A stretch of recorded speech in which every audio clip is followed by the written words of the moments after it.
અમેરિકામાં 15 વર્ષ લાંબી કરિયર દરમિયાન સારી સેલરી અને સારી જોબની સાથે સાથે બીજી તમામ સવલતો મળી રહી હોય તો સ્વાભાવિક છે કે અમેરિકામાં રહેતો કોઈ પણ ઇન્ડિયન હોમ કન્ટ્રીમાં પાછા આવવાનો વિચાર સુદ્ધા ના કરે. જોકે હવે અમેરિકા એટલું ઝડપથી ચેન્જ થઈ રહ્યું છે કે જે લોકો આખી જિંદગી યુએસમાં જ વિતાવવાની ગણતરી માંડીને બેઠા હતા તેમને હવે અને ઇન્ડિયા પાછા આવવું પડી રહ્યું છે. ખાસ તો જે લોકો H1B પર અમેરિકામાં વર્ષોથી રહે છે તેમની હાલત એટલી બધી ખરાબ થઈ ગઈ છે કે જાણે યુએસમાં તેમના માટે કોઈ જગ્યા જ નથી રહી. આવા જ એક કેસમાં અમેરિકામાં 15 વર્ષ સુધી કામ કર્યા બાદ આખરે જોબ છૂટી જતા એક ઇન્ડિયન હવે હથિયાર હેઠા મૂકી ઇન્ડિયા પાછો આવી રહ્યો છે. તેણે શેર કરેલો અનુભવ એ વાતની વધુ એક સાબિતી આપી રહ્યો છે કે કેમ હવે લાખો ટેલેન્ટેડ ઇન્ડિયન્સ માટે અમેરિકન ડ્રીમ સમાપ્ત થઈ ચૂક્યું છે. H1B પર અમેરિકામાં જોબ કરતા આ શખ્સને લે ઓફ મળ્યા બાદ નવી જોબ શોધવા માટે તેની પાસે માત્ર 60 દિવસનો સમય હતો. આ દરમિયાન તેણે પોતાનાથી થાય તેટલા પ્રયત્નો કરી ક્યાંક સેટ થવાના પ્રયાસ કર્યા. ઇન્ટરવ્યૂના અનેક રાઉન્ડ્સ પણ તેણે ક્લિયર કર્યા, પણ આ તમામ કવાયતનું કોઈ જ પરિણામ ના આવતા હવે તે હારી થાકીને પોતાના દેશ પાછો આવી રહ્યો છે. રેડિટ પર લખેલી એક પોસ્ટમાં તેણે જણાવ્યું છે કે ઇન્ડિયા પાછા આવવાનું નક્કી થઈ જતા હવે તે એક રીતે કહીએ તો શાંતિ અનુભવી રહ્યો છે.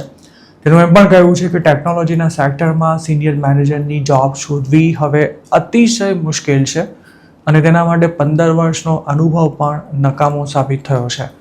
આ ઇન્ડિયને એ વાતનો પણ સ્વીકાર કર્યો છે કે ઇન્ડિયામાં પણ તેના માટે જોબ શોધવાનું આસાન નથી રહેવાનું, પણ ત્યાં કમસે કમ એટલી શાંતિ ચોક્કસ છે કે પોતાનું ઘર છે અને 2-4 વર્ષ સુધી ચાલે તેટલા પૈસા પણ છે.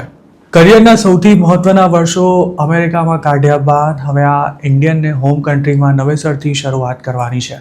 તેને કદાચ એ વાતનો કોન્ફિડન્સ છે કે ઇન્ડિયામાં મે બી અમેરિકા જેટલી સ્ટ્રગલ નહીં કરવી પડે, પણ વાસ્તવિકતા શું છે તે તો ઇન્ડિયામાં આવીને જ ખબર પડશે. તેની પોસ્ટ પર એક યુઝરે એવી કમેન્ટ કરી હતી કે સિનિયર મેનેજરની પોસ્ટનો આગ્રહ રાખવાને બદલે જો જુનિયર લેવલની જોબ શોધવા માટે પ્રયાસ કર્યા હોત તો કદાચ અમેરિકામાં મેળ પડી ગયો હોત. જોકે તેના જવાબમાં પોસ્ટ લખનારે એવું કહ્યું હતું કે અમેરિકાની સાથે સાથે હવે ટેકનોલોજીની દુનિયા પણ ખૂબ જ બદલાઈ ચૂકી છે. હાલનો સમય જોબ શોધવા માટેનો સૌથી ખરાબ સમય છે અને 40 વર્ષની ઉંમર ઉપરાંત મેનેજર તરીકે 10 વર્ષનો અનુભવ હોવા છતાં પણ જુનિયર લેવલની જોબ આપવા માટે કોઈ તૈયાર નથી. ઇન્ડિયા પાછા આવવાનું નક્કી કરતા પહેલાં આ શખ્સે અમેરિકાની ટોપ કંપનીઝમાં પણ ઇન્ટરવ્યૂ આપ્યા હતા, પણ હવે તેનામાં ફરી ઇન્ટરવ્યૂના મલ્ટિપલ રાઉન્ડ્સ ફેસ કરવાની એનર્જી નથી બચી. 15 વર્ષ બાદ યુએસથી પાછા આવી રહેલા આ શખ્સની જેમ જેટલા પણ લોકોને અમેરિકા છોડવાની ફરજ પડી છે તેમાંના ઘણાએ રેડિટ સહિતના સોશિયલ મીડિયા પ્લેટફોર્મ્સ પર પોતાના અનુભવ શેર કર્યા છે. આ તમામ લોકોની પોસ્ટમાં સૌથી કોમન વાત એ હતી કે તેમની પાસે સારો એક્સપિરિયન્સ હોવા છતાં પણ અમેરિકામાં તેમની કરિયર અણધાર્યા સંજોગોમાં પૂરી થઈ ગઈ હતી. 2018થી 2023 સુધી અમેરિકામાં ટેકનોલોજી સેક્ટર્સમાં જોબની ભરમાર હતી અને ઇન્ડિયાથી દર વર્ષે હજારો સ્ટુડન્ટ્સ તેમજ H1B હોલ્ડર્સ અમેરિકા જતા હતા. જોકે એઆઈને કારણે 2025થી જોબ માર્કેટમાં એક પછી એક અણધાર્યા ફેરફાર થઈ રહ્યા હોવાથી ફ્રેશર્સની સાથે સાથે અનુભવી લોકો માટે પણ જોબ શોધવું ખૂબ જ મુશ્કેલ બની ગયું છે.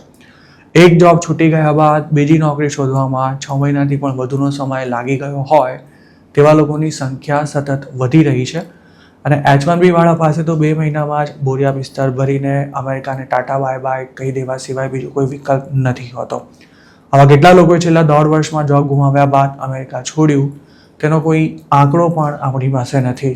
2001માં .comનો ફુગ્ગો ફૂટ્યો ત્યારે અમેરિકામાં આવી જ હાલત થઈ હતી. તે વખતે પણ લોકો નોકરીઓ માટે ફાંફા મારતા થઈ ગયા હતા અને તેના થોડા જ વર્ષોમાં 2008ની મંદી આવી ગઈ હતી. તે વખતે પણ લાખો જોબ સિકર્સ હિંમત હારી ગયા હતા. જોકે આ બંને ક્રાઇસિસ બાદ પણ અમેરિકાની ઇકોનોમી ફરી બેઠી થઈ હતી, પણ તેમાં થોડો સમય ચોક્કસ લાગ્યો હતો. પણ હવે ચેલેન્જ એ છે કે એઆઈની સાથે સાથે અમેરિકાની ઇમિગ્રેશન પોલિસીમાં થયેલા ફેરફારને લીધે ફોરેન વર્કર સામેના પડકારો સતત વધી રહ્યા છે. 2001ના .com બબલ બસ્ટ કે પછી 2008ની મંદી વખતે એઆઈ અને ઓટોમેશનને કારણે કોઈને જોબ ગુમાવવાનો ખતરો નહોતો, પણ હવે માણસોનું કામ એઆઈ કે પછી રોબોટ્સથી થઈ રહ્યું છે અને દિવસે ને દિવસે આ ટેકનોલોજી વધુને વધુ એડવાન્સ બની રહી હોવાથી જોબ્સ પર તેની સીધી અસર જોવા મળશે, જેમાંથી અમેરિકાની સાથે સાથે ઇન્ડિયા પણ બાકાત નથી રહી શકવાનું. જોબ પણ ઇન્ડિયામાં કે પછી અમેરિકામાં કે પછી બીજા કોઈ પણ દેશમાં જોબ કરતા હો તો હવે ગમે તેવી કપરી પરિસ્થિતિનો સામનો કરવા માટે તૈયાર રહેવું પડશે. ઇમરજન્સી ફંડ મેન્ટેન કરવું પડશે, વધારાના ખર્ચા પર કાપ મૂકવો પડશે અને ભવિષ્યની જરૂરિયાતને ધ્યાનમાં રાખી બચત પણ કરવી પડશે.